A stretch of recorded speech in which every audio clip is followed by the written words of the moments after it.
Muy buenas noches a todos los participantes. Sabor con Demanda le da la cordial bienvenida. Hoy tenemos el honor de presentar al doctor Emilio Eduardo Galdós Villena, quien nos tocará el tema sobre los principios registrales. Antes de cederle el uso de la palabra al doctor, vamos a conocer un poco más de él. Él es doctor en Derecho, magíster en Derecho de Empresa y en Latin Cultura Clásica, con estudios concluidos y un doctorado de Ciencias Sociales y una maestría en Gestión Pública. Especialista en Derecho Notarial y Registral con una destacada trayectoria como registrador público y vocal suplente del Tribunal Registral. Ganador del último concurso para el acceso al notariado de la ciudad de Lima. Indicarles a todos los participantes, si es que ustedes tienen alguna duda o consulta, pueden levantar la mano o dejar su pregunta en el chat. Sin más preámbulos, damos inicio. Adelante, doctor, le escuchamos. Bien, muchas gracias por la presentación. Gracias también por la invitación a esta ponencia. Hoy día, domingo, voy a compartir mis slides para que para que se les haga un poco más sencillo el tema de la explicación respecto a los principios registrales. ¿Me indicas, por favor, si es que se puede ver bien? Sí, doctor, se ve bien. Perfecto, muy bien. La temática que vamos a desarrollar hoy día relata acerca de los principios registrales. De, mm, Estos principios registrales, eh, a veces, justo cuando enseño este curso en la universidad que es Derecho Notarial Registral, me encuentro con una gran sorpresa, que muchas de las personas que llevan este curso ya se encuentran haciendo prácticas, se encuentran laborando y a veces han tenido la oportunidad de poder asistir, concurrir a una oficina de registros públicos, ¿no? Para poder hacer algunos de los trámites que son enviados por parte de la práctica misma.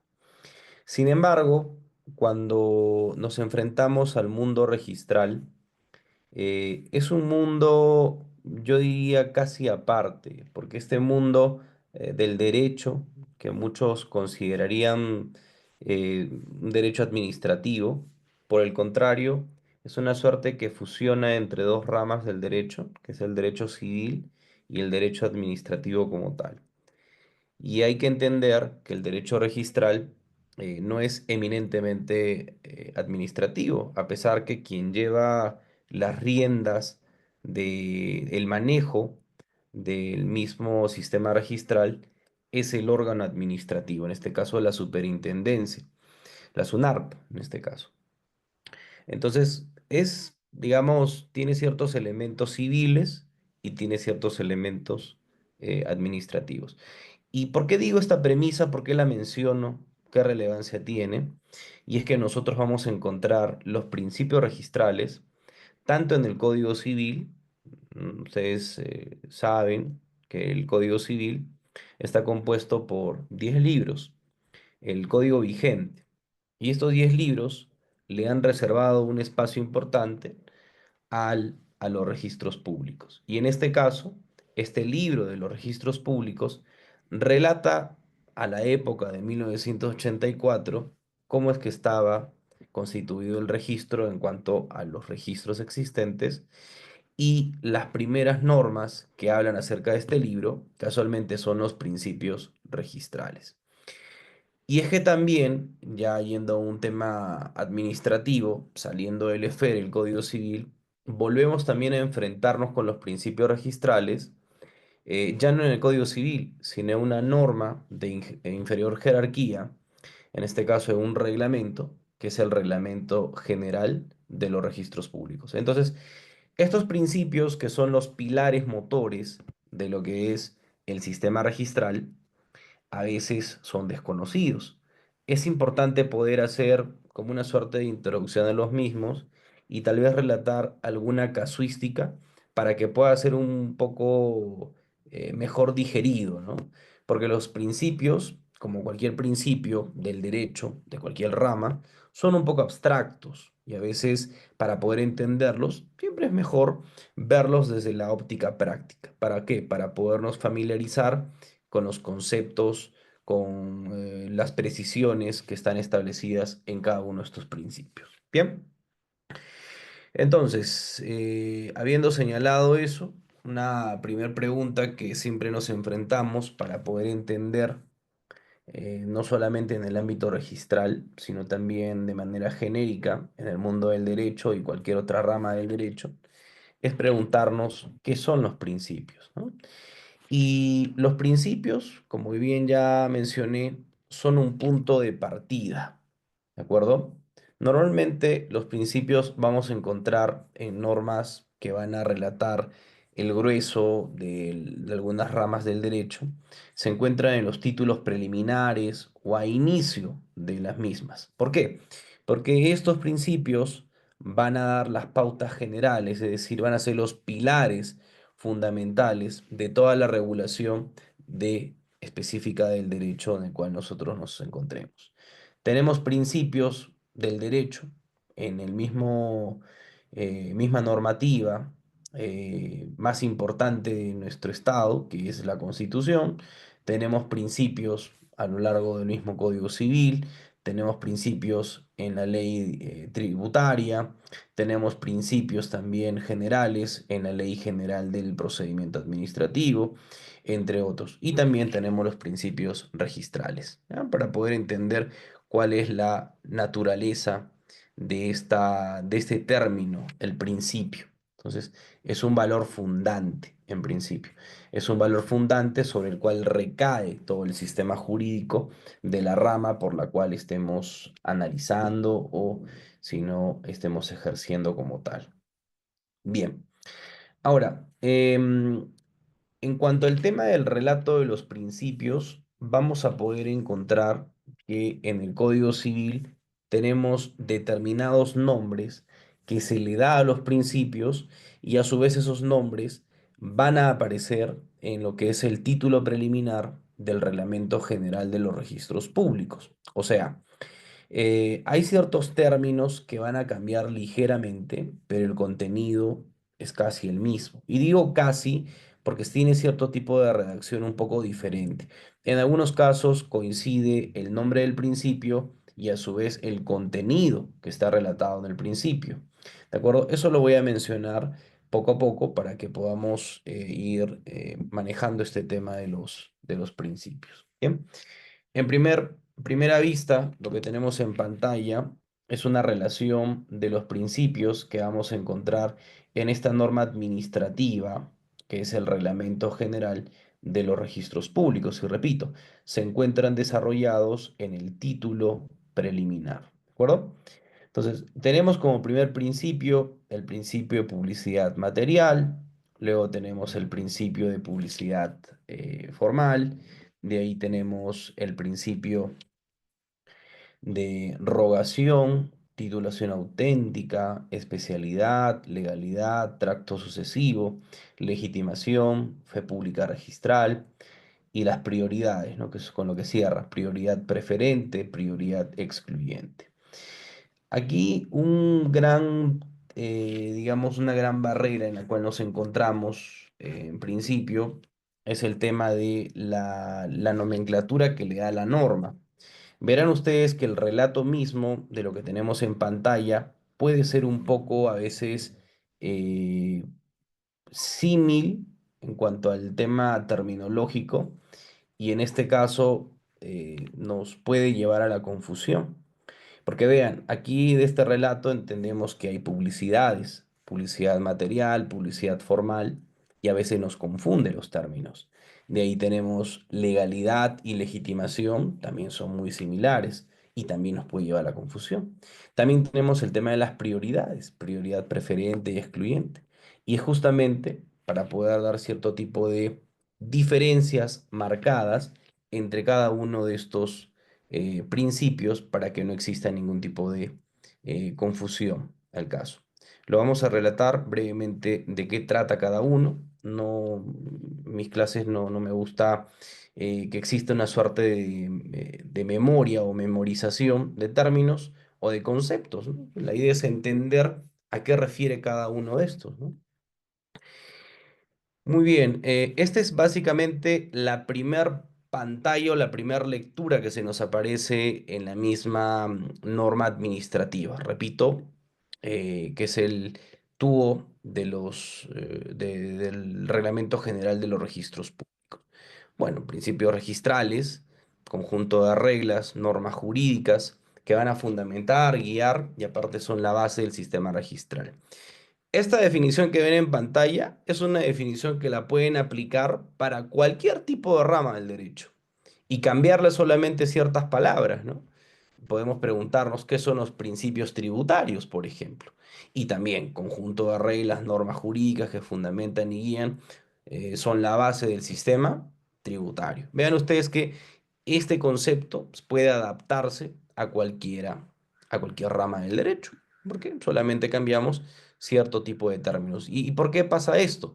Porque la naturaleza misma de los principios en general coincide propiamente en cada rama del derecho. ¿Ya? Muy bien.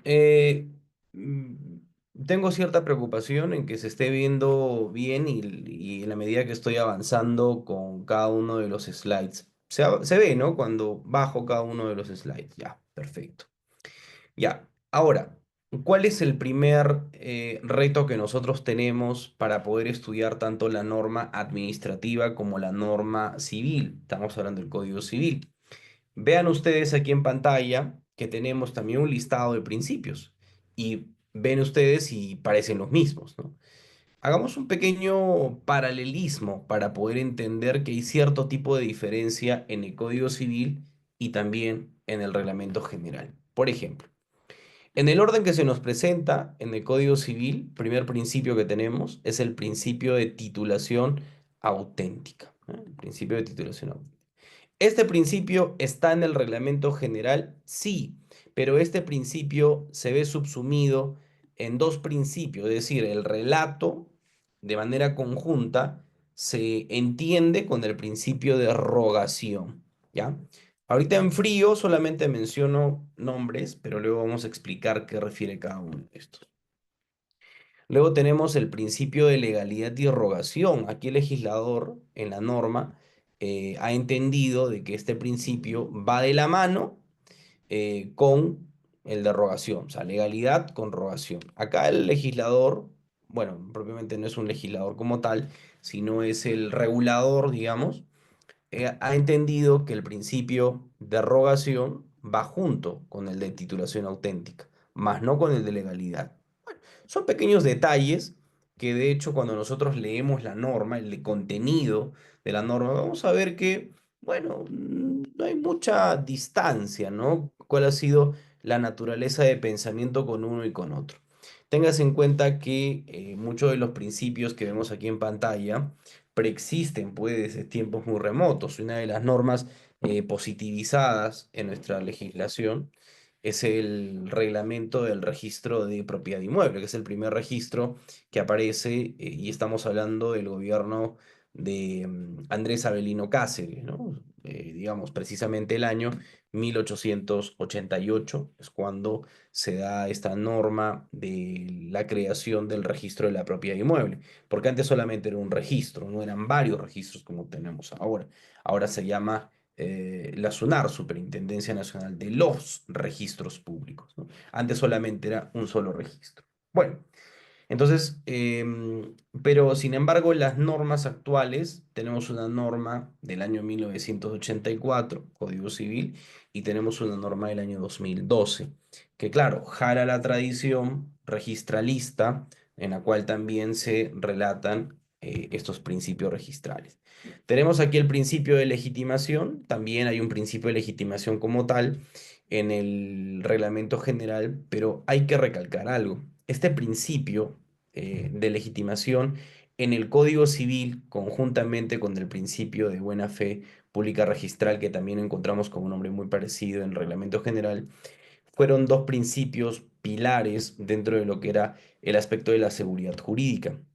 Y eso se dio en el año 2015, cuando se le dio un poco más de cuerpo a estos principios. O sea, el contenido que encontramos en el reglamento general con lo que encontramos en el Código Civil, este versus, el que tiene mucho más cuerpo, más desarrollo, es un poco más prolijo, es el que está relatado en el Código Civil.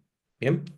De ahí encontramos el principio de tracto sucesivo, también lo encontramos con ese nombre en el Reglamento General de los Registros Públicos.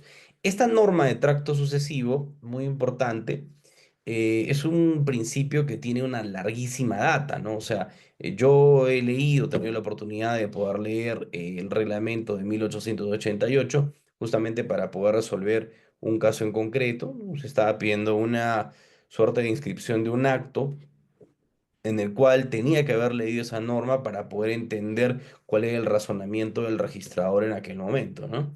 Entonces, para poder tener claro ese razonamiento, se aplicaba la norma en el momento, ¿no? Es decir, teoría de hechos cumplidos. Bien, entonces no habría ningún problema. Y repito, este es uno de los primeros principios que aparecen dentro de esta normativa antigua, ¿no? Antigua, una norma que tiene muchísima data. Tenemos el principio de prioridad. Este principio lo vamos a encontrar también en el reglamento general, pero con dos nombres: principio de prioridad preferente y principio de prioridad excluyente. El principio de prioridad a secas en el Código Civil, se refiere específicamente a este principio. El primero, principio de prioridad preferente. ¿Ya? Y tenemos otro principio más, que es el principio de impenetrabilidad. Este principio de impenetrabilidad lo encontramos en el Código Civil, sin embargo, en el reglamento lo vamos a encontrar como el principio de prioridad excluyente. ¿Ya? Excluyente. Y uno de los últimos principios que fueron agregados al Código Civil, y puede advertirse, y es más, con la nomenclatura que le fue dada, como el artículo 2017A del Código Civil, estamos hablando del año 2021 en promedio, cuando se añade este principio de especialidad. Y este principio de especialidad, el contenido exacto de este principio es del reglamento general. Es decir, el contenido y el nombre lo van a plasmar en el Código Civil. Pregunta del millón: ¿qué principio, o bueno, de esta lista de principios, cuál es el que el legislador no lo consigna en el Código Civil, pero sí está en el reglamento general? Hay un principio, y es el principio de la publicidad formal, ¿de acuerdo? Acá vamos a encontrar el principio de publicidad, pero esta publicidad se refiere única y exclusivamente a la publicidad material. Pero la publicidad formal no se encuentra en el Código Civil, por el contrario, se encuentra en el Reglamento General, ¿de acuerdo? Ahora, seguramente ahorita estoy hablando un poco en chino, ¿no? Porque tal vez me dicen qué es el tracto sucesivo, qué es la prioridad, qué es la titulación. No entendemos todavía a qué se refiere con esta ponencia. Bueno, solamente era para poder hacer una suerte de match y poder entender la similitud terminológica con el cual la encontramos en el Código Civil y similitud de contenido entre cada uno de ellos. Y sobre todo, esta última parte que acabo de mencionar, cuál es el que fue no, digamos, legislado en el Código Civil. Ahora, vamos a entrar a unos ciertos ejemplos en cada uno de los principios, sin antes poder dar una breve explicación de cada uno de estos, ¿de acuerdo? En cada uno de los principios que vamos a ver, seguramente vamos a repetir un poco el tema de el tema de las definiciones, pero como tenemos, digamos, una hora y media, ya tenemos 22 minutos avanzados, vamos a explicar cada uno de estos, pero con los siguientes slides lo que vamos a hacer son los más resaltantes que se aplican en la vida práctica, ¿de acuerdo? Son los más resaltantes. Muy bien. Vamos a hablar brevemente cada uno de estos. A mi gusto, y siempre cuando enseño en la universidad, yo enseño pero desde la óptica del reglamento general. No quiere decir de que no hay que leer el Código Civil. No, por el contrario, lo complemento dentro de lo que es el desarrollo de cada uno de los principios. Pero primero, para poder yo explicar, yo lo explico de acuerdo al orden del reglamento general. Parto de ese orden que está en esta lista, y luego de este orden, pues empiezo a hacer este match o aparejamiento con, digamos, los principios también relatados en el Código Civil. Bien, bien, vamos a ir uno por uno. Aquí los slides que tengo preparados tienen un contenido tanto teórico como también práctico. Vean ustedes, aquí tenemos algunas resoluciones del Tribunal Registral, entre otros, pero quiero hacer una breve explicación de cada uno de estos, ¿ya? Para poder ahora sí tener en cuenta y claro qué significa cada uno de ellos. A ver, y tal vez le pongo un ejemplo para que quede mucho más claro aún. Tenemos el principio de publicidad material, ¿ya?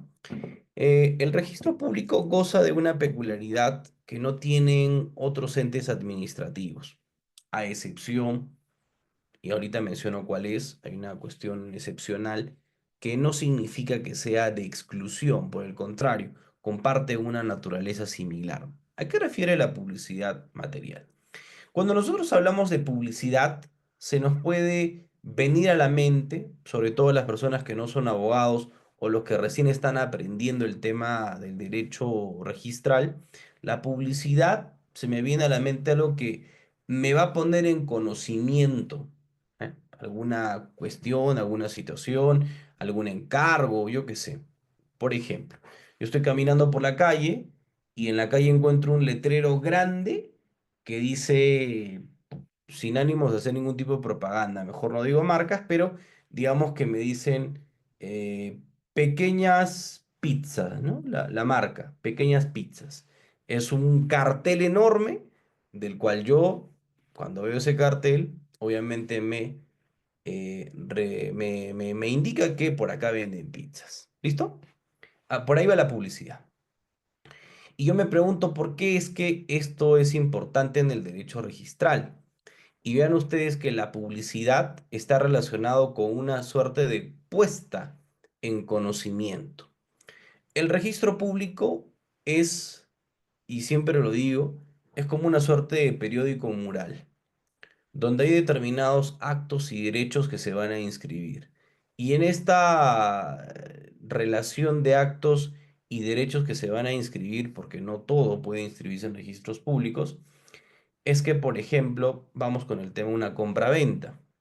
Yo soy propietario de un bien y como propietario de un bien que he adquirido de la compra de un amigo, digamos un bien, la compra de un amigo, esta compra del bien que estoy haciendo yo no es que vaya a poner un cartel enorme al frente de mi propiedad y voy a decir, esta propiedad es mía y para que todos se enteren, el cartel dice Emilio Galdos, propietario de este bien. Yo no creo haber visto alguna propiedad al respecto, ¿no? Normalmente es que ponen pintas y dicen esta propiedad está en litigio. Es lo mucho que he visto, pero no he visto un cartel enorme que diga propiedad de tantos, ¿no? No sé, de repente hay alguna, pero lo regular es que no aparezca así. Y es que el registro público aparece para poder suplir esta necesidad de puesta en conocimiento. Y es que el principio de publicidad material aparece, repito, como esta necesidad para que todos sepan qué es lo que una persona tiene, ¿no? O qué es tal vez lo que no tiene, pues, ¿no? Porque, digamos, no necesariamente voy a tener bienes inscritos, sino también el registro público me publicita algo que no tengo inscrito. Seguramente puede surgir una pregunta ahí. O sea, lo que no esté inscrito en registros públicos no es mío. No, en absoluto. No es la idea. La idea del registro público es simplemente facilitar la puesta en conocimiento. Ahora, si no inscribes tu derecho en registros públicos, ¿dejas de ser titular o eres menos propietario del que esté inscrito? No, en absoluto. Eres tan igual propietario como el que está inscrito, pero el plus que da registros públicos es que ponen conocimiento a todos. Bien, y claro, tiene un efecto particular, tiene un efecto interesante la inscripción. La publicidad formal.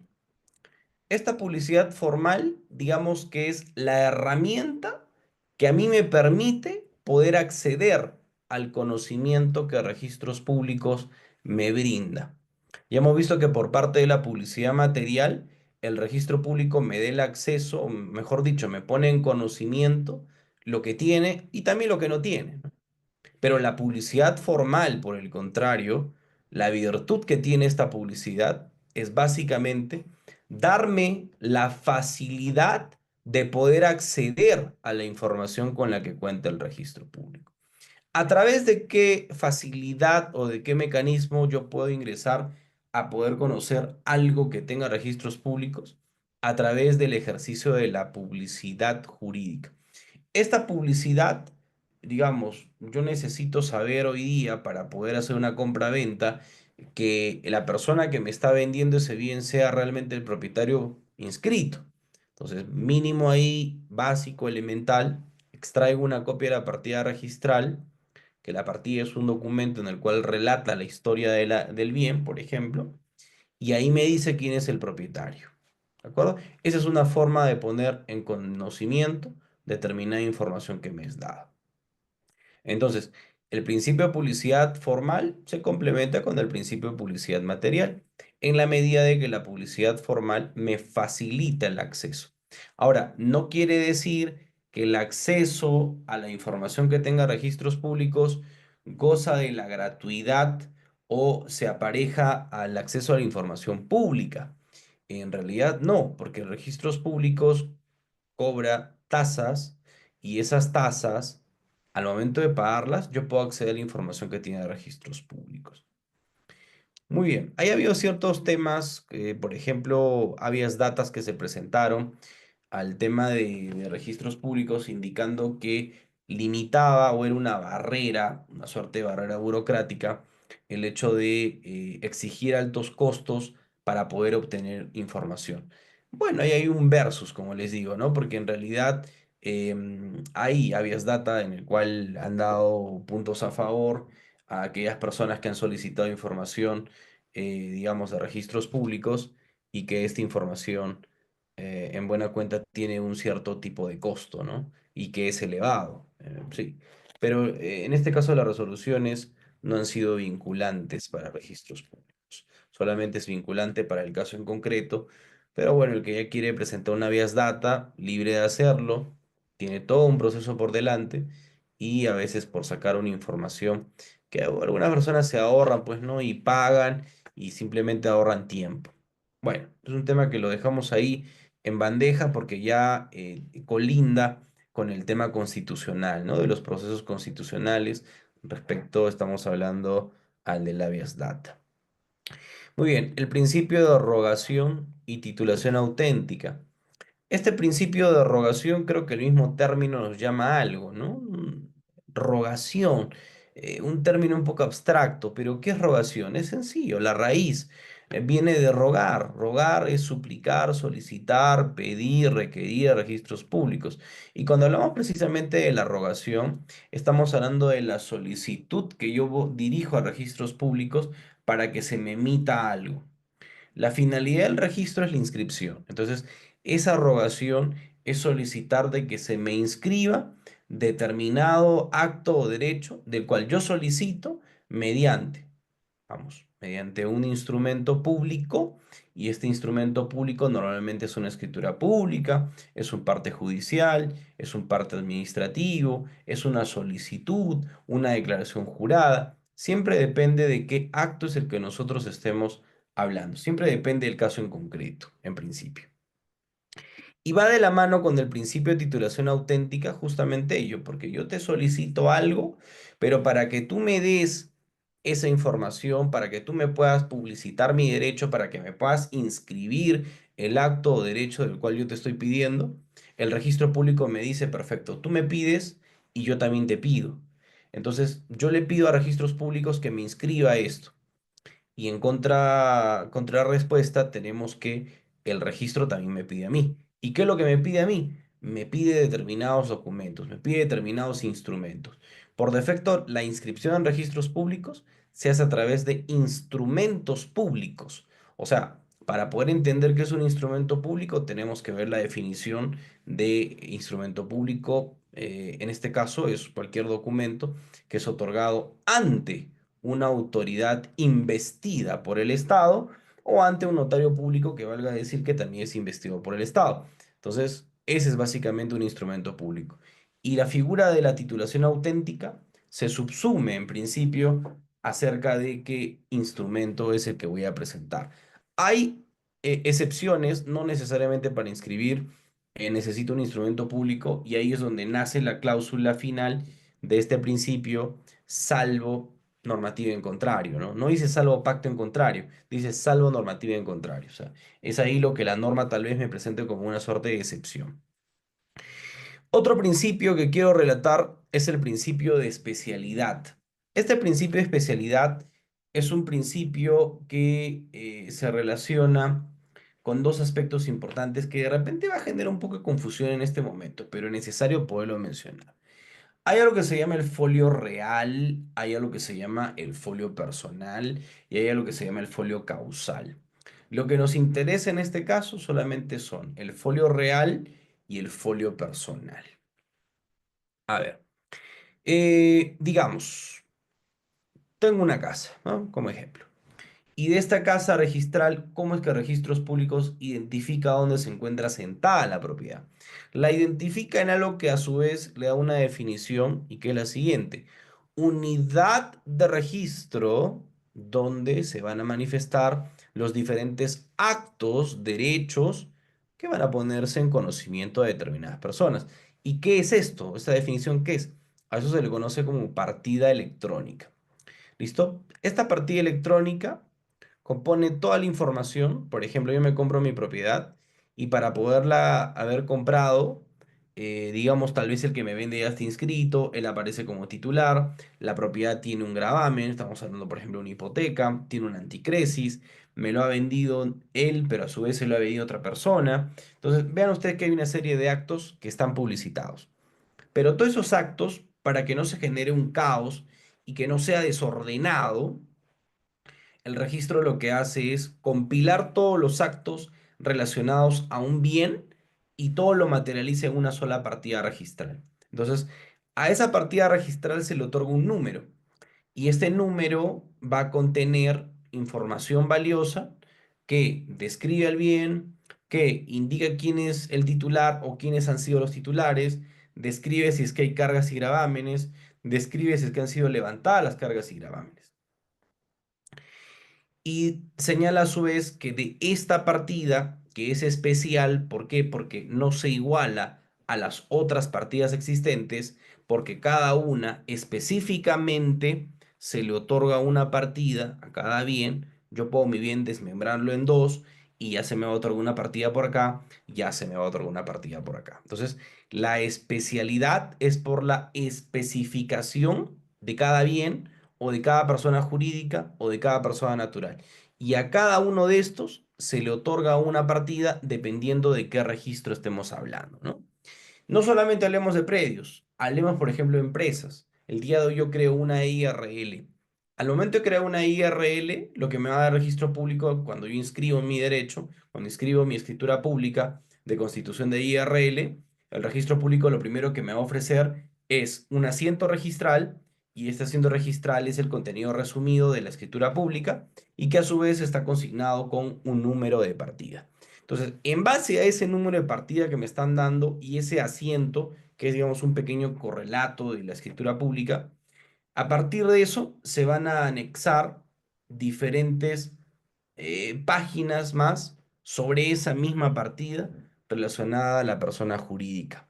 O sea, una persona jurídica no puede tener dos, tres partidas, por el contrario, solamente tiene una sola partida. Un bien tiene una sola partida. ¿Qué pasa si lo divido? Ya tiene dos partidas, o tres o cuatro, dependiendo cuántas partes lo he dividido. Y a eso se refiere el principio de especialidad, porque es específico para cada elemento que se inscribe. Tenemos el principio de legalidad. Este principio de legalidad lo que hace es básicamente se relaciona con la calificación registral. O sea, dice que el registrador es el que va a verificar la legalidad de los documentos. O sea, si cumple los requisitos mínimos, si el documento que me presenta es correcto, si es que hay algún tipo de obstáculo para poder inscribir, etcétera. Eso se subsume en la figura de la calificación registral.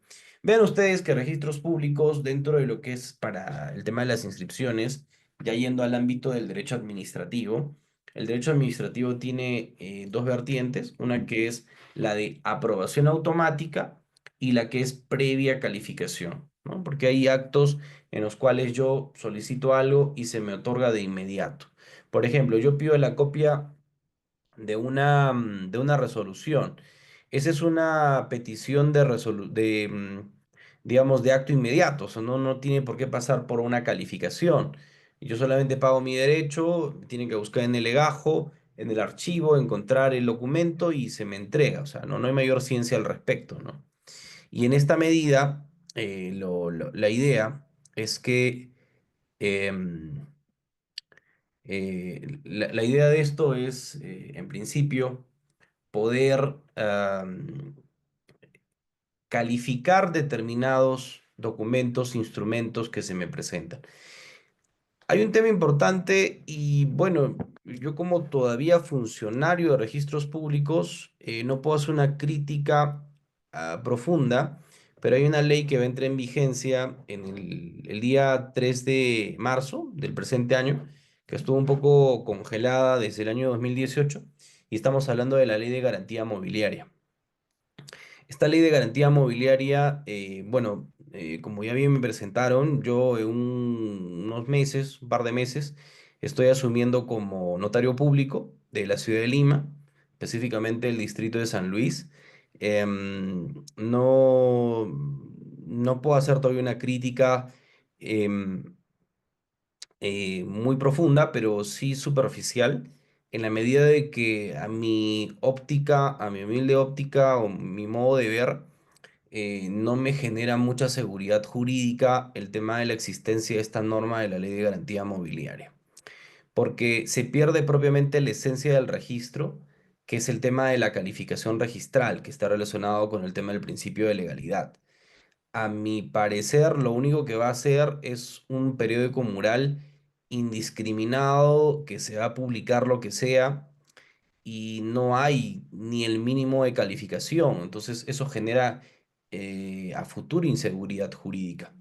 De repente, cuando ya esté en la palestra de notario público, podré ser un poco más profundo en lo que es la crítica de esta ley de garantía mobiliaria, decreto legislativo 1400, pero por el momento prefiero reservarme los comentarios en la medida de que es una norma muy vinculada con lo que es el registro, ¿no? Porque el registro público lo que ha hecho es crear un sistema justamente de publicidad respecto a las pseudo inscripciones de las medidas, gravámenes, entre otros, de los bienes muebles, ¿no? Bueno, es un tema que queda, yo lo prefiero dejar en stand-by, no prefiero profundizar acerca de esta norma, ya tal vez en alguna otra oportunidad, cuando yo me encuentre en la palestra de notario, tengo ciertos comentarios que por ley de función pública no puedo mencionarlos por el momento.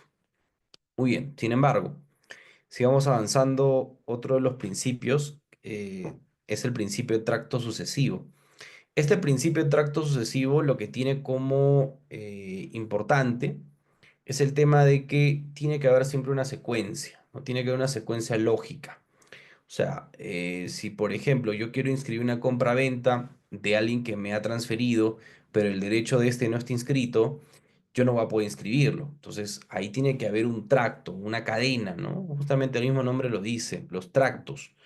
Y siempre yo lo pongo como una suerte de caricatura, porque les digo a los alumnos, hagan de su imaginación que hay un trencito, pues, ¿no? Donde hay una locomotora que es el inicio de todo, y luego tenemos los vagones, y cada uno de los vagones es arrastrado y jalado por vínculos, ¿no? Por nexos. Y es ahí donde aparece este principio de tracto sucesivo, ¿no? Porque justamente aparece, ¿por qué? Porque jala a su vez otro. Yo no puedo inscribir de frente algo del cual no emana un derecho, ¿no?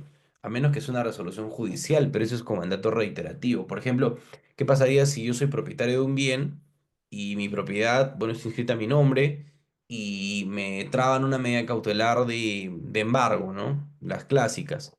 Pero mi medida cautelar o la medida que quieren inscribir está ordenando la inscripción a favor del derecho del acreedor Juan Pérez, pero yo digo, yo no lo conozco a Juan Pérez.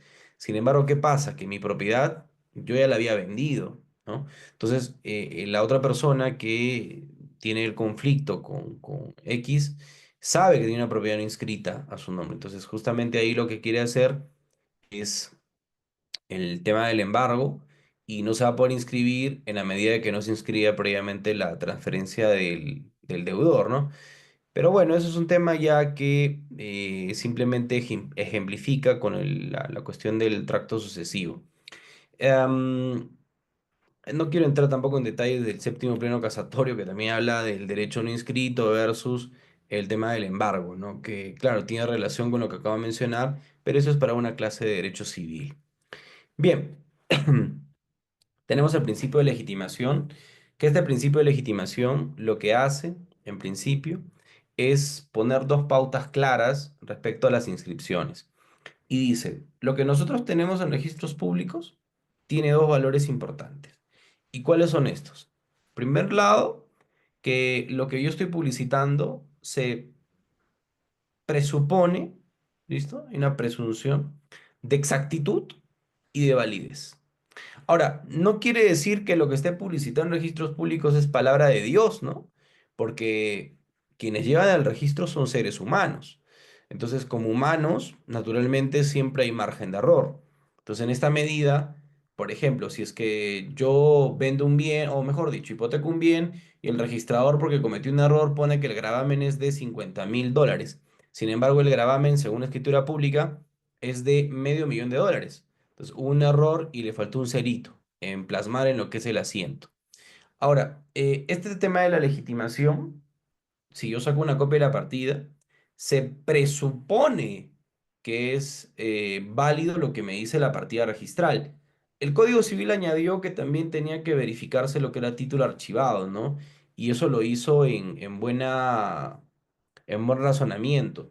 Y eso hace poco vi que quería eliminarse por parte de este Congreso, que tiene una fascinación con, no sé, modificar todo el sistema jurídico, ¿no?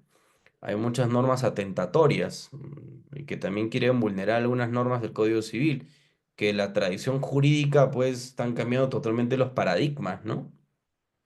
Sobre todo en el tema sucesorio, ¿no? Que me parece un total desconocimiento de personas que no tienen la mínima, ni mínima experiencia y por una suerte de populismo, pues lanzan algunos proyectos de ley que espero pues que no lleguen a buen puerto, ¿no?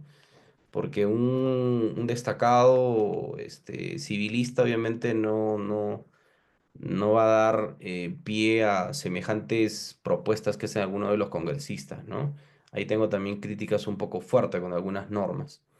Bien, de ahí tenemos lo que es el principio de fe pública registral. Este principio ha sido bastante bien plasmado y cuajado en lo que es el Código Civil, conjuntamente con la legitimación. Y este principio de fe pública registral lo que hace es como una suerte de protección. O sea, esta es justamente la garantía que otorga el registro público en la medida que tú tengas tu derecho inscrito en registros públicos. O sea, te da una suerte de protección, pero también te dice, ojo, necesito que tú cumplas determinados requisitos. Y por ejemplo, si yo tengo una compra-venta, claro, me pide que el acto que se inscriba para poder protegerse con la fe pública registral tiene que ser primero adquisición a título oneroso.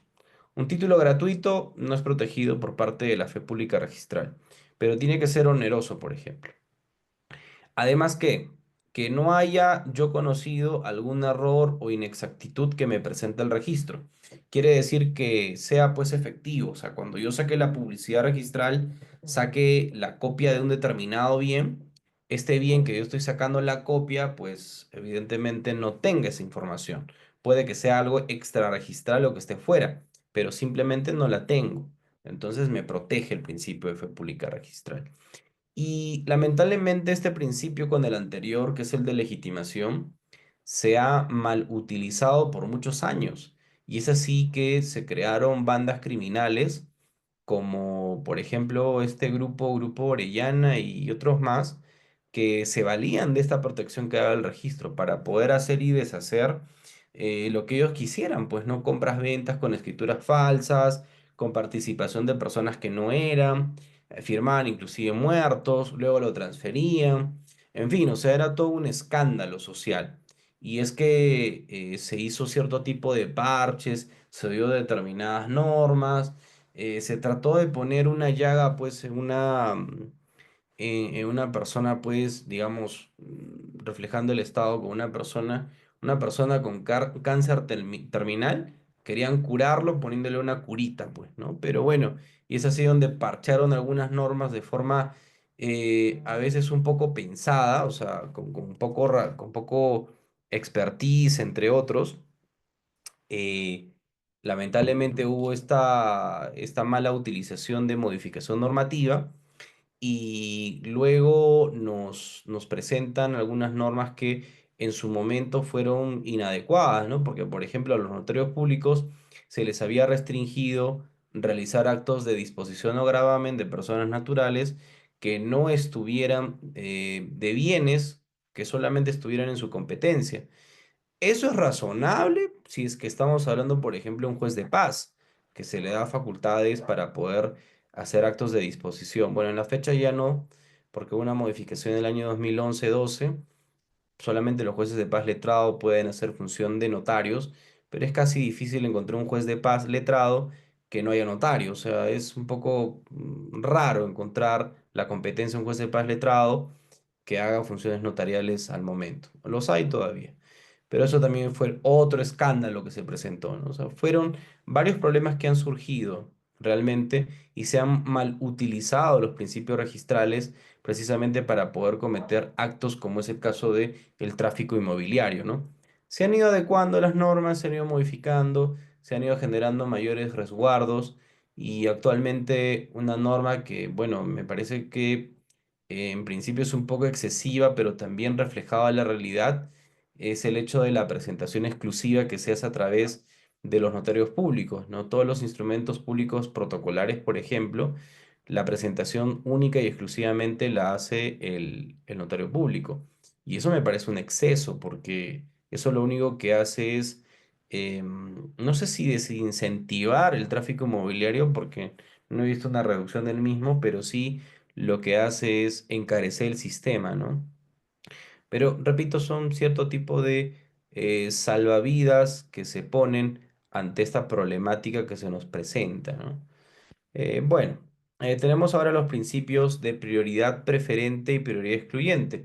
Tiene mucha relación entre uno y el otro, o sea, en realidad van de la mano. El principio de prioridad preferente está relacionado con el efecto tiempo, o sea, es que el punto de partida de la fecha de hoy va a tener una relevancia a futuro, porque si yo presento un determinado instrumento hoy día, esta fecha que estoy presentando repercute con otro tipo de actos que se presenten a posterior.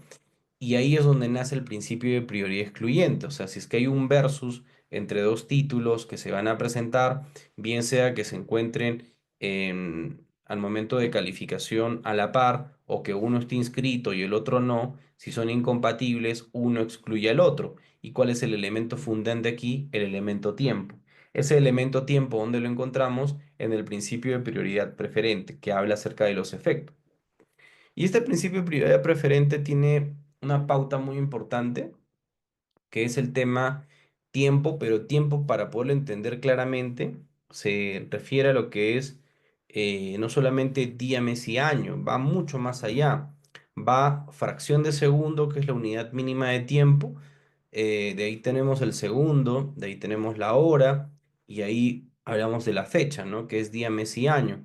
Entonces, de esa forma, vean ustedes que cuando hay un versus entre dos títulos que colisionen, porque pasa eso y es muy seguido, muy normal. Entonces, para evitar ese tipo de colisiones, lo que se hace es verificar cuál es el que ingresa primero, ¿no?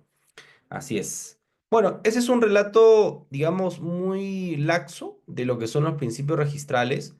Ahora, como estaban aquí las diapositivas, tenemos alguna casuística, pero vamos a pasar ya rápidamente por el tema de, del concepto, porque digo, o sea, esta diapositiva no sé si se la van a compartir a ustedes, pero ahí tienen el relato de los principios, ¿no? O sea, cómo es que está definido en el propio sistema. Ahora me gustaría poder saber si es que tienen algún tipo de interrogante, creo que me han escrito por la cajita del chat, y ya para luego hablar en el tema en el tema de la parte práctica, ¿no? Que es como una suerte de segunda parte de esto. Sí. Sí, doctor, hay tres preguntas en el chat. Voy a darle lectura para que usted pueda resolver las preguntas. Una es de César, que indica, ¿Cómo se aplican en la práctica el principio de publicidad registral y cuáles son sus principales implicancias en la seguridad jurídica de los derechos inscritos? Ujú. Sí, a ver, el tema de la publicidad registral hay que primero entender de qué publicidad es la que estamos hablando. Si hablamos de publicidad en general, nos referimos siempre a la publicidad material, ¿no? Que es el tema de la puesta en conocimiento, de la cognoscibilidad. Tiene un efecto triple el tema de la publicidad material. Eso no está en el reglamento general, ni mucho menos está en el Código Civil. Esto se ha llevado de la doctrina a la normatividad. Hay un reglamento que es el reglamento de publicidad registral específicamente, que es el que relata no el tema de la calificación que hace el registrador público, sino por el contrario es el que realiza el abogado certificador. Hay publicidad que es simple, publicidad compendiosa, entre otros, que es relatada en este reglamento. Pero yendo a la pregunta puntual, ¿cuáles son los efectos que tiene la publicidad material? O mejor dicho, la publicidad en general. Primero, tengamos en cuenta, tiene un efecto legitimador. El efecto legitimador, que está relacionado con el principio de la legitimación, es que alguien puede ejercer un determinado derecho por el cual aparece publicitado. Eh, la pregunta es, ¿puede ser esto malo o bueno? En realidad no es malo ni bueno. Es como un cuchillo, ¿no? No sé si tenemos en la mente, en abstracción, un cuchillo. Yo me pregunto, ¿el cuchillo es bueno o es malo? Depende, ¿no? O sea, si voy a cocinar, el cuchillo es bueno, pues, ¿no? Pero si yo tengo la mente un poco morbosa, pues el cuchillo sería malo, ¿no? Dependiendo, que obviamente va a hacer daño. Entonces, yendo por el lado bueno, el principio de publicidad material como uno de los primeros efectos es el principio, o mejor dicho, es el efecto legitimador. Este efecto legitimador es el que me dice, tú puedes hacer con tu derecho lo que te plazca, porque aquí te estamos reconociendo que tienes un derecho, ¿no? O sea, les quiero poner un ejemplo. Yo soy A y mi propiedad la he vendido hace 2 años y le vendo a B, ¿de acuerdo? Y cuando yo le vendo a B mi propiedad, B simplemente dijo, no quiero inscribir. Pregunta del millón. ¿Quién es el propietario aquí? Registralmente sigo siendo yo, porque aparece mi nombre ahí, pero realmente ¿quién es el propietario? Es el que me ha comprado, que es B. Pero B nunca quiso inscribir su derecho, no quiere hacerlo. ¿Por qué? Porque, bueno, la inscripción en registros públicos en principio es facultativa, es no obligatoria, es el contrario, es voluntaria, no es obligatoria, entonces, y no es constitutiva, sino solamente es declarativa. Porque si fuese constitutiva, en la medida que no esté inscrita esa compraventa, entonces realmente yo sigo siendo el propietario, pero yo soy un propietario imaginario, ¿no? Que el registro público me da esa imaginación. Estamos hablando del primer efecto que es el efecto legitimador. Entonces, digamos que vayamos ante un notario público. ¿Cuál de los dos es el que puede vender el bien? La pregunta es esa. La respuesta es fácil. El que ha comprado puede venderlo si quiere. No hay ningún problema. Pero ¿qué pasa si es que yo saco la copia de la partida registral y sigue apareciendo mi nombre? Entonces me pregunto, si voy ante un notario público, ¿podré yo vender esa propiedad? La respuesta es, claro que sí. Pero repito, se aplica la regla del cuchillo. Puedo venderlo, pero no significa que sea correcto lo que he hecho. Ahora, ¿cuál es la implicancia de vender ese bien cuando yo ya lo vendí anteriormente? Delitos, estelionato, por ejemplo, ¿no? Que es una modalidad de la estafa. Ya, el hecho de que yo aparezca como titular no significa que yo realmente pueda ejercer como tal la función de propietario. Pero yo me pregunto en el imaginario, ¿en la realidad no creen que ha pasado lo que yo les estoy indicando? Por supuesto que ha pasado, ¿no? Y ahí es donde ha surgido muchos problemas. Y ahí es donde nace esta idea de que el registro público debe ser constitutivo, ¿de acuerdo? Y no declarativo. En el sistema alemán, el sistema de inscripción es constitutivo. O sea, si es que no llegamos a inscribir el derecho, no existe nada. Es una fantasía, es una ilusión. La compra-venta que hemos hecho ante notario público no existe. Tiene que estar inscrita. porque ahí le otorga la seguridad jurídica y nos eliminamos de este ejemplo que les estoy poniendo en la realidad peruana. Es así como pensó el legislador alemán. ¿Y por qué no se adopta esto en el registro público?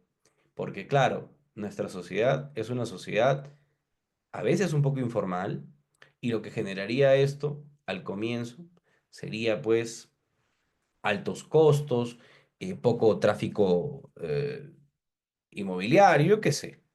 Pero podría adoptarse, es lo ideal. Vamos, ese es el primer efecto que tiene, ¿no? Hay otro efecto que tiene la publicidad, que es el efecto de la inoponibilidad. ¿Qué quiere decir esto? En la medida que mi derecho o acto esté publicitado por registros públicos, yo puedo oponerme a otros frente a esta publicidad. ¿Qué quiere decir la oposición? Yo le puedo decir a todo el mundo, yo soy el titular de este bien porque aparece mi nombre inscrito.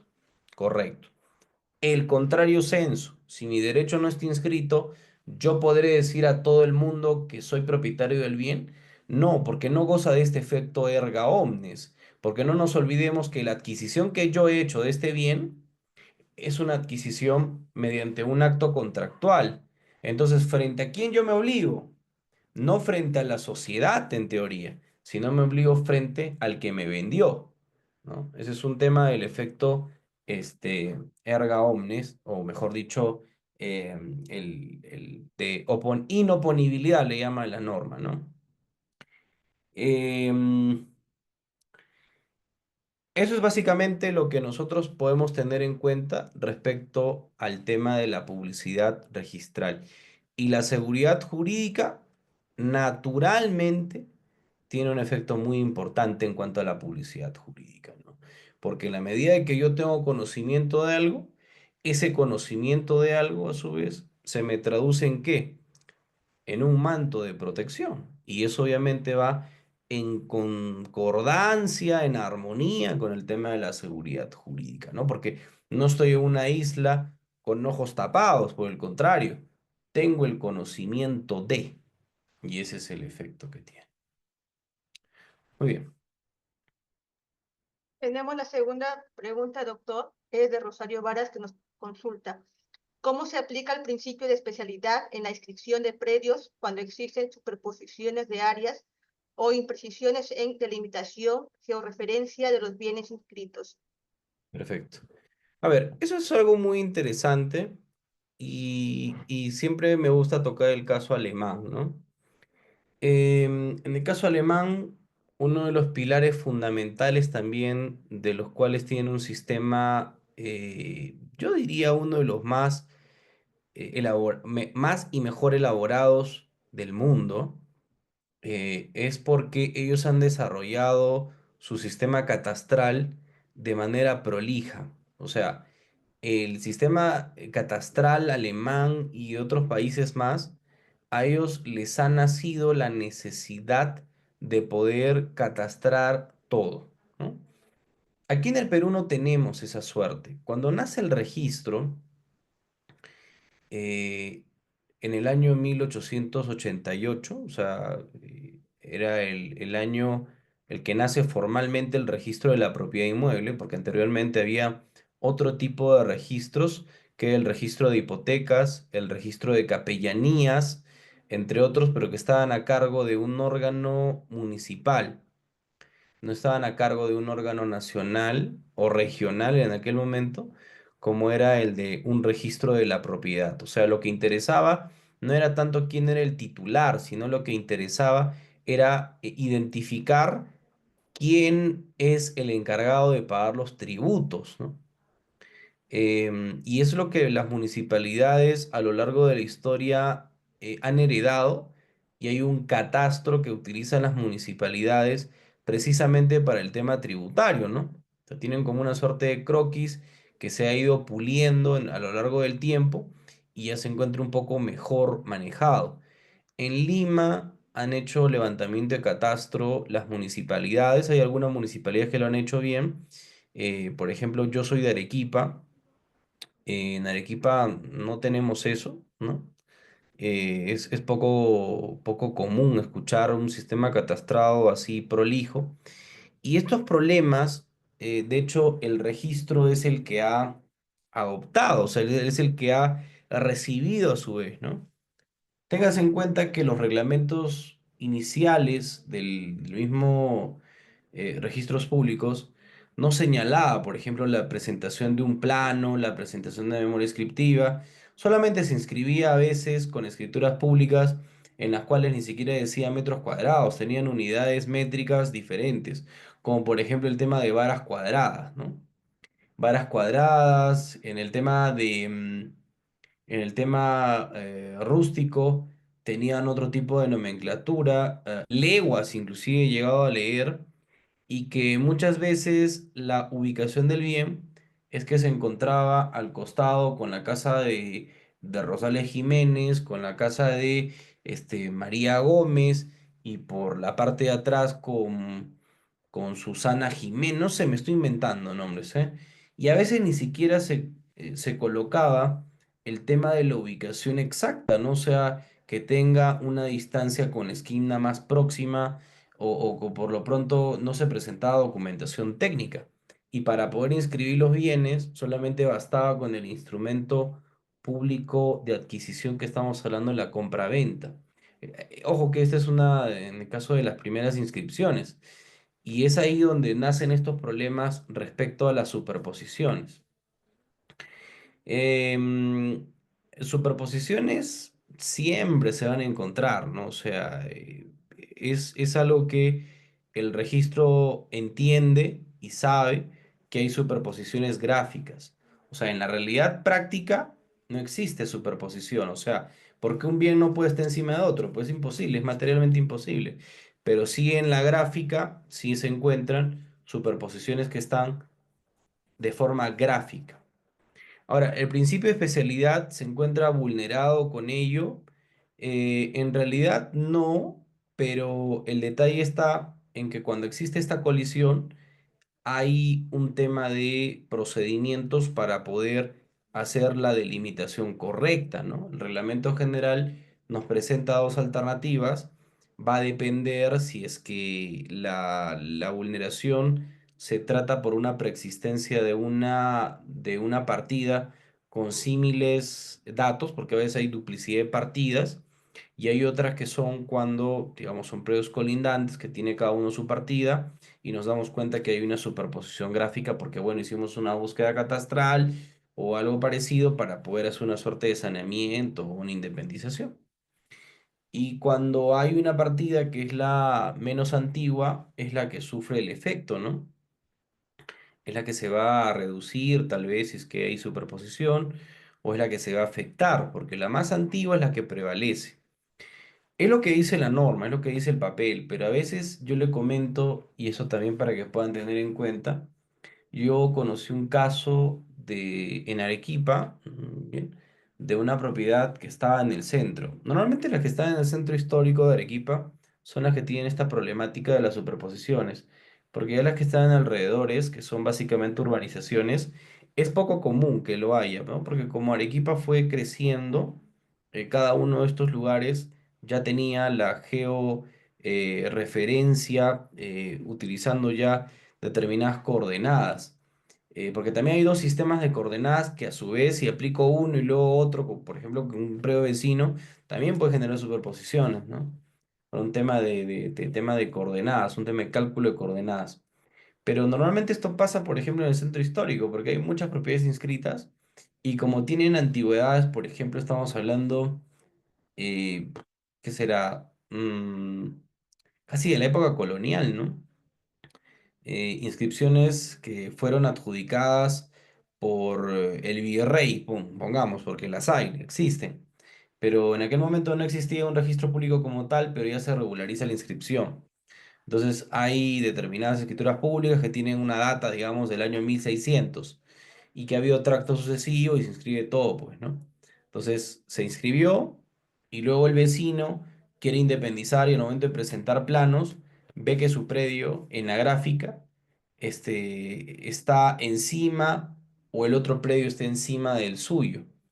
Entonces, ahí, por ejemplo, no vulnera para nada el principio de especialidad, porque la idea del principio de especialidad es determinar cada bien. Por el contrario, se refuerza la idea del principio de especialidad con el tema de las superposiciones, porque lo que se pretende aquí con el saneamiento de la superposición es delimitar correctamente y destruir esta barrera de la superposición.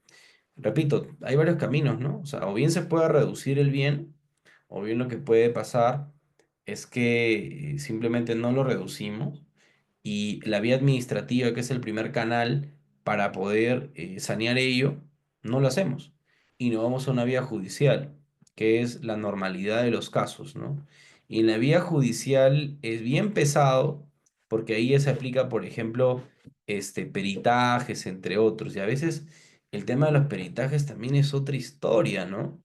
Porque hay muchos peritos que a veces ellos dicen, no, yo encuentro en la realidad física tal cosa, pero ni siquiera confrontan qué es lo que dice la realidad registral, ¿no?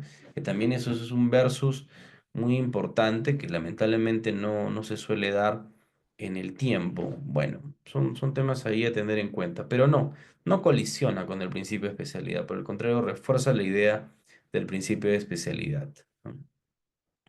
Doctor, ¿Sí? tenemos la tercera pregunta. ¿Cómo se resuelve registralmente la interrupción del tracto sucesivo cuando un bien ha sido transferido sin haberse inscrito previamente el derecho de transferente? Eh, a ver, yo la verdad estoy tratando de entender la pregunta. A ver, dice cómo se resuelve registralmente la interrupción del tracto sucesivo cuando un bien ha sido transferido sin haberse inscrito previamente el derecho. Ah, ya, ok, ya, ahora sí lo entiendo.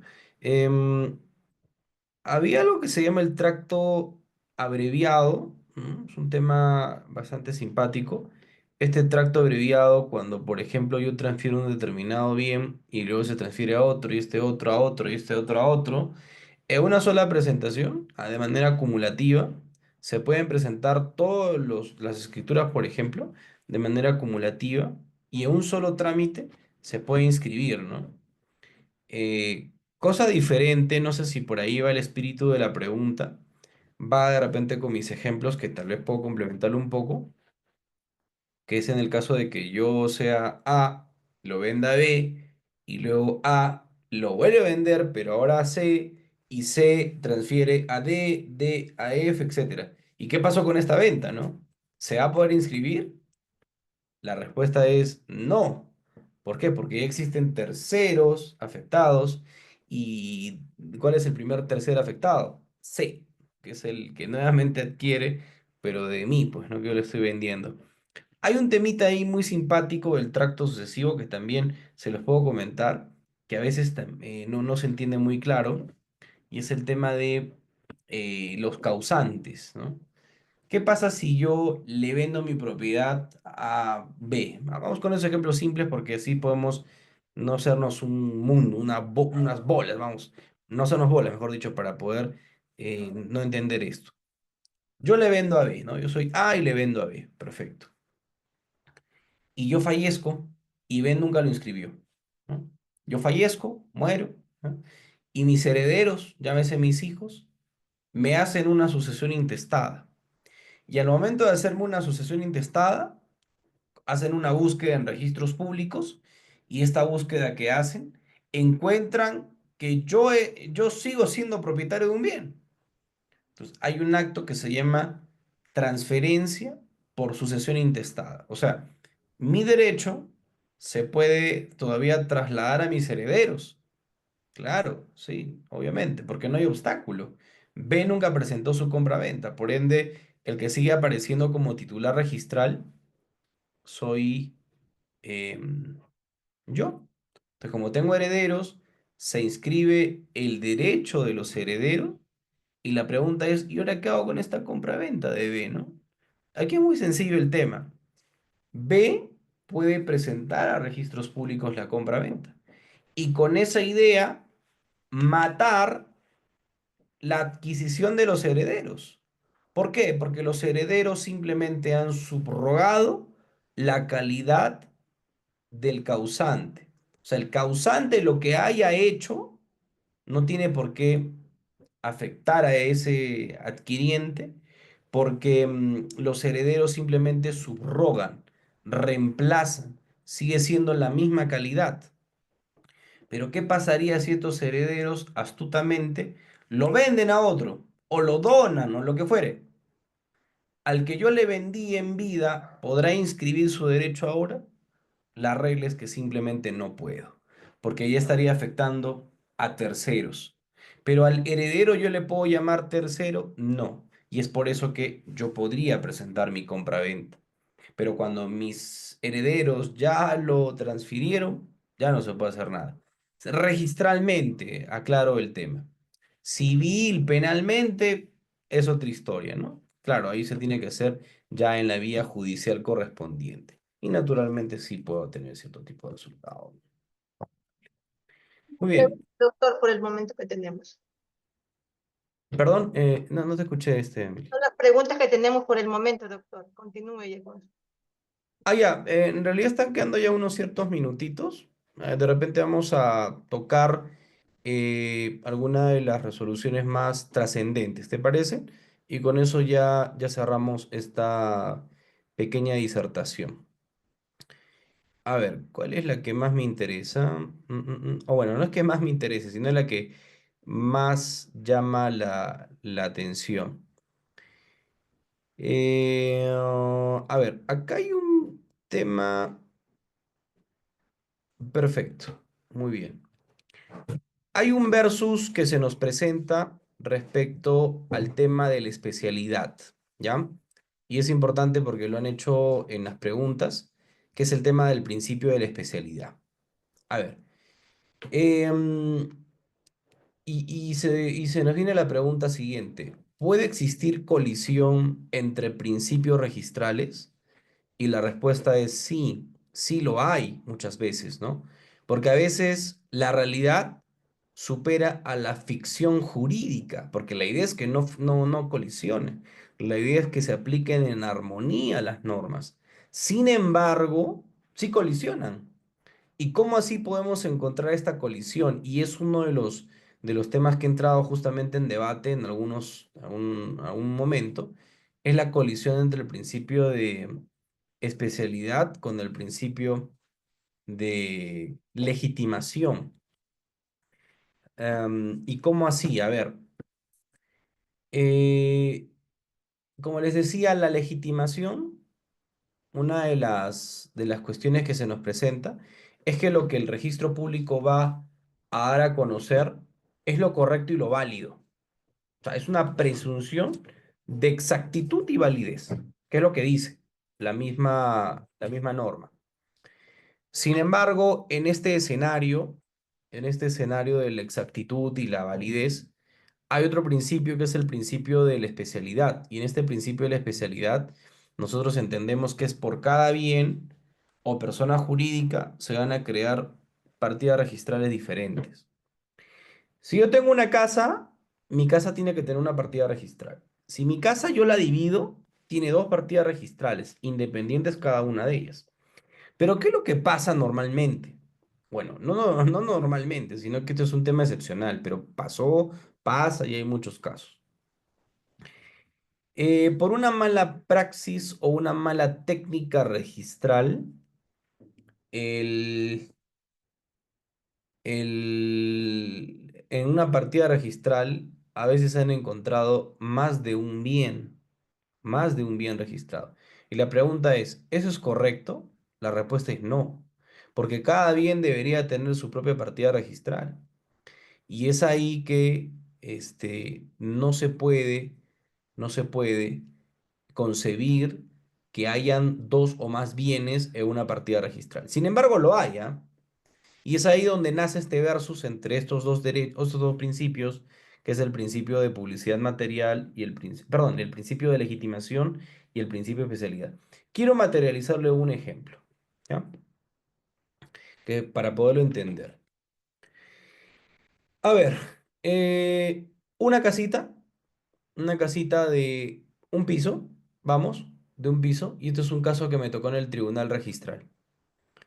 Una casita de un piso que la mamá le da en anticipo de legítima a uno de sus hijos, me parece que tenía dos hijos, le da en anticipo de legítima el primer piso y a otra hija le da en anticipo de legítima el segundo piso, pero todavía no había construcción del segundo piso. O sea, le dice, te dejo los aires, ¿de acuerdo? Hasta ahí todo está bien, está sencillo.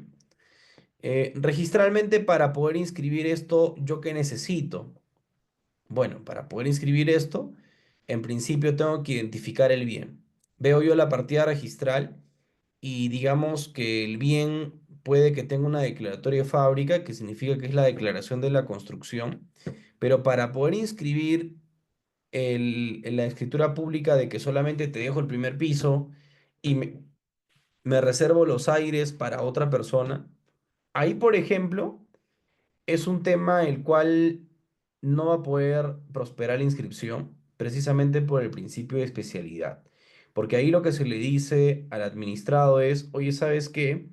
Primero independiza tu bien, o sea, tenemos un primer piso y tenemos aires, hazme tu declaratoria de fábrica, que es la declaración de la construcción, y preséntame un reglamento interno para poder seccionar el bien hacia arriba o la forma que tú quieras, pero de esa manera yo luego te permito poder inscribir. Bien, entonces aquí la idea es que no podía yo, bueno, no yo como tribuno, sino como registrador, vamos, no se puede inscribir esa escritura pública. ¿Por qué? Porque no está independizado el bien. Porque si yo le digo a uno te doy el primer piso y a otro le digo te doy los aires, es como si hubiese pues una proyección a futuro, pero tiene que tener dos partidas registrales. Partida registral uno el primer piso, partida registral del segundo, o mejor dicho, de los aires. ¿Qué pasó aquí? Que en la inscripción el registrador público evidentemente cometió un error e inscribió el anticipo de legítima sin haberse percatado que dentro del contenido decía que había una suerte de reserva de aires y que a otro pues le estaba dando en donación los aires o en anticipo. Entonces se inscribe esta escritura pública de anticipo y esta escritura pública de anticipo luego parece que le pide una rectificación al registrador para decirle, oye, me has inscrito a mí como único titular del bien, pero a mí mi madre me dice que solamente soy propietario del primer piso. Y el registrador en su desesperación crea un asiento y dice, bueno, efectivamente hago la salvedad y la aclaración que lo único que estás adquiriendo es el primer piso. ¿Listo? Y los aires se reserva para posterior. Luego hay una inscripción aquí de que se inscriben los aires, o mejor dicho, se inscribe la transferencia de los aires. Aires que todavía no existen en la propiedad, porque no hubo ninguna independización, pero el registrador comenzó mal. Entonces, aquí nació de un error, por eso les digo, el error está al cotidiano, ¿no? Porque somos seres humanos, cosa que no debió haberse inscrito en ningún momento. Partimos de un error, pero sin embargo, el registrador al momento de publicitar ese derecho, ya publicitar el derecho, lo que ha generado es el llamado y conocido efecto legitimador. ¿Y cuál es la naturaleza de este efecto legitimador? Precisamente que lo que se publicita ya es válido. Y es ahí donde se generó ese versus entre el principio de especialidad con el principio de legitimación. Claro, partimos de un error. Se ha resquebrajado el principio de especialidad, evidentemente, pero prevalece otro, que es el principio de legitimación. Uy, creo que se me ha colgado un poco. No, estamos bien. Y ahí es donde prevalece el principio de legitimación. Entonces, ahí hay un versus, justamente, hice un pequeño análisis sobre este tema, esta casuística muy interesante. Me surgió la necesidad de poder analizar el caso en concreto y bueno, escribí un artículo al mismo y en realidad pues a veces en el tema del pesaje de los principios, el principio de legitimación tuvo más fuerza que el principio de especialidad. Porque aquí lo que hizo un tercer registrador era generar el obstáculo para no poder inscribir el anticipo de legítima. Porque decía, no puedo inscribirte el anticipo de legítima porque previamente tienes que independizar. Pero lamentablemente ya partió del error un registrador anterior, sin embargo ya legitimó el derecho. Y lamentablemente hay que continuar con el mismo. Y eso ha pasado en muchos casos, y lo que dice el tribunal registral en su conjunto es que la legitimación subsana de cierta forma algunos errores propios de la misma calificación. Bien, no sé si hasta ahí hay alguna suerte de interrogante o alguna participación adicional. A ver, por Sí, favor. doctor, yo tengo una consulta. Siguiendo el ejemplo que usted está dando de una casa de 2 pisos, ¿qué pasaría si es que ya no son 2 hijos, sino 3 hijos, pero la casa solo tiene 2 pisos? ¿Se puede registrar en este caso el aire o tiene que estar construido la casa? Sí, claro, exacto. O sea, de hecho, aquí el tema es que cuando nosotros hablamos solamente de aires, estamos hablando de una proyección hacia arriba, pero no sabemos cuántos pisos más habrán, ¿no? Es un abstracto simplemente. Si queremos ser precisos y generar los aires para luego materializarlos en un segundo, tercer, cuarto piso, ahí ya tendría que existir un reglamento interno, definitivamente. Existe algo que se llama en el derecho español y que se ha adoptado en el derecho peruano, que se llaman los sobreaires, ¿no? O sea, que es el aire sobre aire. Y este sobreaire, si es una idea imaginaria sobre algo que no está todavía constituido. Entonces, sí se podría hacer la imaginación de que existe un aire y sobre ese aire se va a construir que es otro aire. Es como una suerte de planeación a futuro. Pero para ello tendría que existir previamente un reglamento interno, ¿no? Porque ya se está generando, con el ejemplo que vengo dando, un desorden total, porque el registrador nunca debió haber admitido ningún tipo de inscripción de esta naturaleza, pero lamentablemente lo hay, ¿no? Y cuando yo, por ejemplo, traté de resolver el caso, porque claro, emití una resolución para poder siempre ver el estado del arte, o mejor dicho, cuál es el antecedente de los análisis previos respecto a esa casuística, no me vas a creer, pero he encontrado como unas 100, ¿no? Unos 100 casos. Y es porque los registradores cometen errores cada día, ¿no? Y eso pues no nos hace, digamos, ¿qué te digo? O sea, el tema de la calificación debe ser prolija, ¿no? Desde todo punto de vista, obviamente, porque ahí se pone en juego la seguridad jurídica. Sin embargo, quienes llevan a cabo esto son seres humanos y naturalmente se generan estos problemas, ¿no? Y errores vamos a encontrar siempre. Y esto es uno de los errores de los cuales llevó a replantearse el caso sobre este versus entre dos principios que resultó, no sé si siendo ganador, pero por lo menos prevaleciendo el principio de especialidad. Gracias, doctor, por la respuesta. Bien, muy bien, Emily. No sé si es que haya sido de satisfacción de esta disertación, de este tema de los principios registrales. Sé que el tiempo es un poco escaso. Sin embargo, por ejemplo, este tema de los principios me toman aproximadamente unas 4 semanas para poderlo desarrollar. Sin embargo, hemos tratado de sacar los elementos más importantes y resaltantes de cada uno de ellos y entender de manera, digamos, un poco superficial, pero siempre entremezclada con la práctica, ¿no? Muchísimas gracias, doctor, por haber aceptado la participación de hoy. La clase estuvo muy interesante, muy puntual con los temas, doctor, y un nuevos aprendizajes, porque yo pensaba que el aire sí se podía en un futuro materializar, pues no, así como usted puso el ejemplo entre la contraposición de los principios. Y también agradecer, doctor, a todos los participantes que se han conectado el día de hoy. Y no se olviden de seguirnos a través de las redes sociales, en YouTube, Sabor con Demanda, y en TikTok, Sabor con Demanda. Esperamos verlo nuevamente, doctor, en otra nueva exposición, si usted acepta. Muchísimas gracias. Muchas Buenas, gracias, con mucho gusto. Hasta luego, que tenga una excelente noche. buenas noches. Hasta luego.